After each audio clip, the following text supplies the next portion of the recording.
पुणे में फिर नगर निगम की लापरवाही, गड्ढे में गिरने से 2 साल के बच्चे की मौत। सीवेज के लिए खोदा गया था गड्ढा, घर के सामने ये बच्चा खेल रहा था, उस दौरान मासूम गिर गया।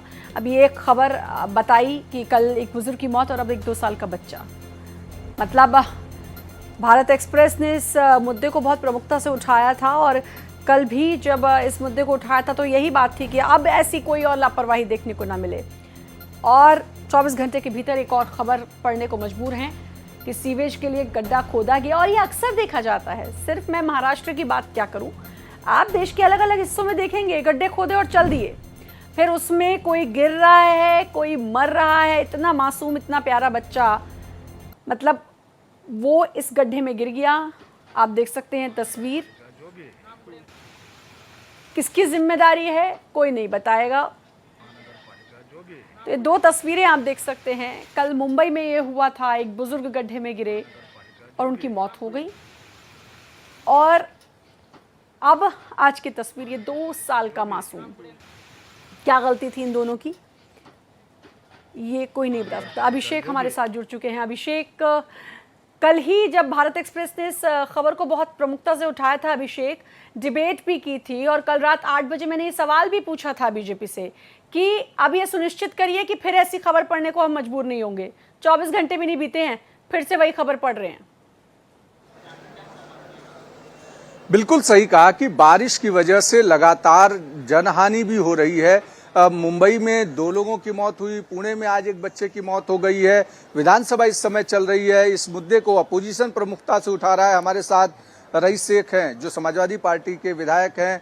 रईस भाई, आप लोग मुंबई में कॉरपोरेटर भी रहे, आप मुंबई में समाजवादी पार्टी के नेता भी रहे, हाउस में, बीएमसी में, और अब विधानसभा सदस्य हैं। ये जो दिक्कतें हो रही हैं, इसके लिए कौन जिम्मेदार है? किस तरीके की जिम्मेदारी किसी को तो लेनी पड़ेगी, क्योंकि पुणे में भी इसी तरीके का हादसा हुआ, एक बच्चे की मौत हो गई आज।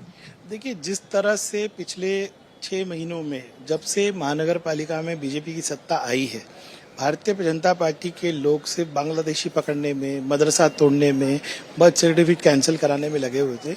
उनका मूल सुविधाओं के ऊपर ध्यान नहीं है। महापौर मीटिंग लेती है 20-20, 25-25, लेकिन किस चीज़ पे लेती है? बर्थ सर्टिफिकेट कैंसिल करो, बांग्लादेशी ढूंढो। बांग्लादेशी तो मिलता नहीं। लेकिन आज जो शहर की हालत हुई, महापौर ने जिस तरह से पूरे प्रशासन को लगा दिया था इसी काम पे, तो लोग काम नहीं कर पाए। उसका नतीजा मुंबई की महापौर को बाहर आके लोगों से माफी मांगनी चाहिए। क्या लगता है, क्योंकि उसमें तो 2-3 लोगों को सस्पेंड किया गया, वार्ड ऑफिसर को सस्पेंड किया गया और कहा गया कि अब ऐसा नहीं होगा। आज पुणे में भी इसी तरीके की चीजें हो जाती हैं। तो कहीं ना कहीं बीएमसी हो या पुणे महानगर पर म्युनिसिपल कॉर्पोरेशन अलग अलग जगहों पे जहाँ वो ग्राउंड पर काम कर पा रही हैं क्या? कैंसर का इलाज क्रोसिन देकर नहीं होता। कैंसर महानगर पालिका में लग चुका है करप्शन की तरह। जो बैरिकेड नहीं लगा था, वो बैरिकेड कॉन्ट्रैक्टर खा गया। वो कॉन्ट्रैक्टर कहते हैं कि अधिकारी खा गया, अधिकारी कहते हैं कि नेता खा गया।